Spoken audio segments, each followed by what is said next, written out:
Good afternoon, my American history students. This is your third week of online learning, and this is your second video of the week. Last video, we covered some of the issues that led up to the Civil War. Today, we're going to talk about how the tensions rose between the North and the South. We talked a little bit about the abolitionists and the issue of slavery in the last video, so now we're going to go a little bit more in depth about how the differences between the North and the South led eventually to the succession of the South and the Civil War. So let's talk about a little bit about the geography of the North and the South and how that played into the issues. Have you ever heard of the Mason-Dixon line?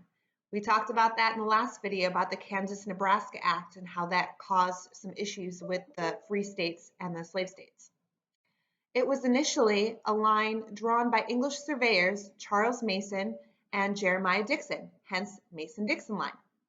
The purpose of the line was to settle the boundary disputes between Pennsylvania and Maryland in the 1700s. It eventually became the line that separated beliefs between those who wanted to end slavery and those who tried to spread it. The geography of the South, with its mild winters and hot summers, allowed farmers to have a longer growing season. As a result of this, plantations began to thrive and plantation owners became richer. The Southern states based their economy on agriculture. As the nation grew, Southern plantation owners wanted to increase their wealth by spreading the plantation system into new territories. So as we're acquiring new states into the Union, remember, they have to decide if they're going to allow slavery there or if it's going to be a free state. And up until this point where we had the compromises, it was an equal amount of free states and slave states. But now as more states are being admitted to the Union, the question keeps popping up if we should allow slavery or not. And one more for the free states and one more for the slave states would throw off that balance. The North, on the other hand, based their economy on lumber, shipbuilding, and factories, hence the Industrial Revolution, which we talked about earlier last week in the Northeast. Many in the North and the West believed slavery to be immoral and wrong and wanted to put an end to this terrible practice. They did not want the institution of slavery to spread to the new territories in the United States. The issue of slavery was not just an immoral and economic issue. The debate and tension over slavery grew. This fight was also about representation in Congress. Pro-slavery states did not want anti-slavery states in control because they feared that they would then outlaw slavery in their home states. The anti-slavery states feared that pro-slavery states would permit slavery across the whole nation. The nation was severely divided by this issue, so much so that they eventually went to war over it. All right, so let's talk about the Doctrine of Nullification and Succession. So how do states end up succeeding from the Union? Is there a plan for this? Does this call for in our Constitution? So let's talk a little bit about that process. In the early 1800s, the North was a growing region of industrialization, while the economy in the South revolved around agriculture. In 1828, Congress added a tariff or a tax that would tax all foreign goods entering the Union. This tax was good news for the North because it protected the livelihood of the manufacturers. The South, however, felt that this was unfair and would all but destroy their businesses and economy. Also, Southerners often imported goods from Britain and would then have to pay an extra tax on that as well. The South appealed to South Carolina native Vice President John C. Calhoun, suggesting that if they didn't fix the problem, South Carolina might call for secession or to leave the Union. Calhoun smoothed over the situation by passing the Doctrine of Nullification. This doctrine claimed that Congress is only in place due to the will of the states, and if a state felt that the law did not benefit them or was unconstitutional, meaning went against the Constitution, they would be able to make it null and void within the state's borders.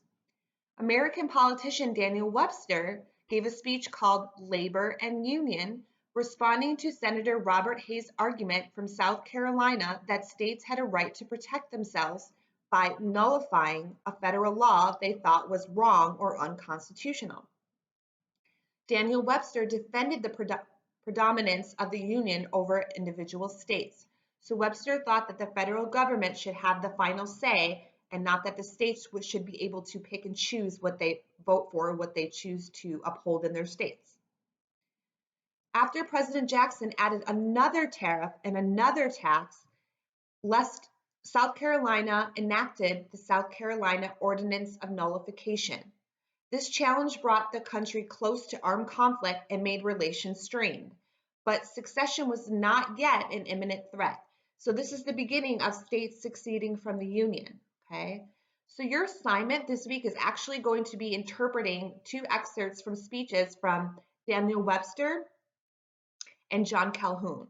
So there's going to be two quotes from each of those famous people, and you're going to have to interpret them or write down and tell me what they mean in your own words. Okay. All right.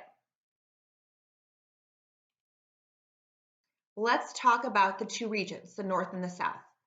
In each area of the United States, the country was blossoming. The eastern colonies continued to grow and Western expansion was underway, with people learning to use what they had to make a living. Each area had different political opinions, dependent on the cultures of where they lived.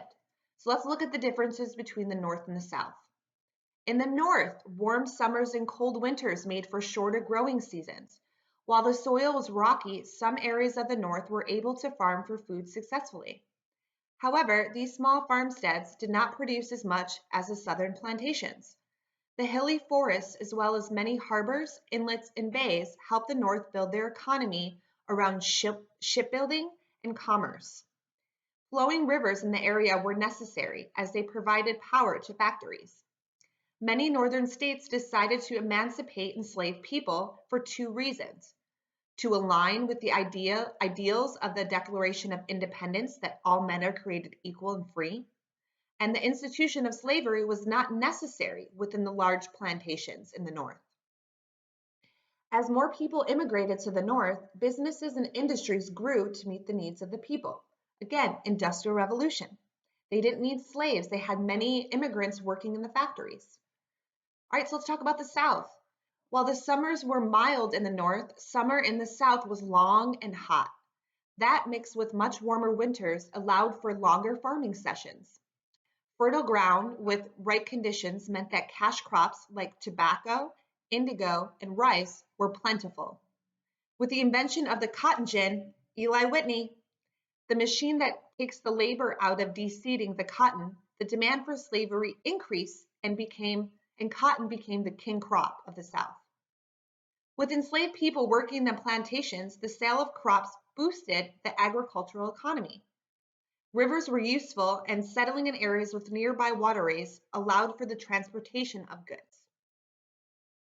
All right, now we're going to get into the nitty-gritty, dissolving the Union. How does this happen? Well, the year was 1860, and the threats of secession were heard in the South several times.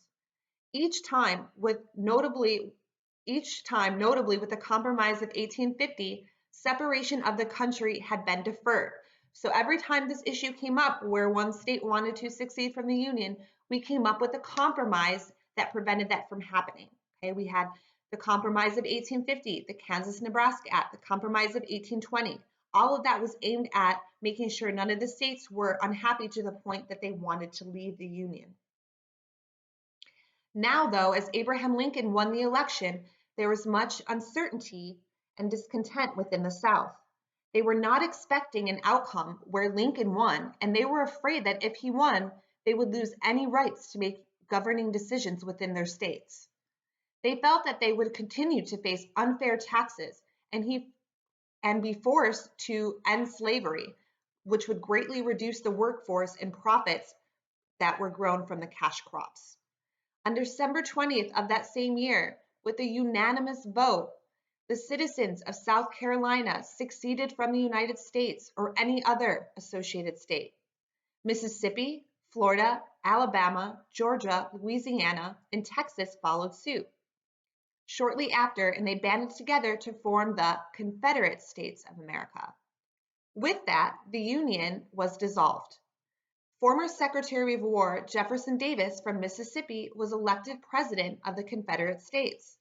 After some conflict of ideas, there was a separation of counties within Virginia, and the newly formed West Virginia remained loyal to the Union. With the firing of shots at Fort Sumter, we're going to talk about this next week. In South Carolina, the states of Virginia, North Carolina, Tennessee, and Texas were the last states to join the Confederacy. All right, so now we're getting to a House divided. In 1858, Abraham Lincoln was a candidate for an Illinois senator, running against another senator, Stephen Douglas, for the presidency. In a debate in Illinois, Lincoln addressed the crowd using a phrase from the New Testament saying, "A house divided against itself cannot stand." He was comparing the Union to a house divided over the issue of slavery. He talked about the argument of states' rights and federal rights and discussed who should make the decision regarding slavery in the Union. Lincoln pointed out the mixed message in these two decisions. The Kansas-Nebraska Act allowed a state to choose to be a free state, but the Dred Scott decision meant that a slave owner could bring one or many enslaved people into a free state and continue to deny them freedom. Lincoln warned them that the Union could not keep up the balance of free and slave states forever, and that something major would have to happen to fix this issue. Either the country would allow slavery everywhere or prohibit slavery everywhere. He lost the Senate race but became president in 1860, and soon after, the Civil War began.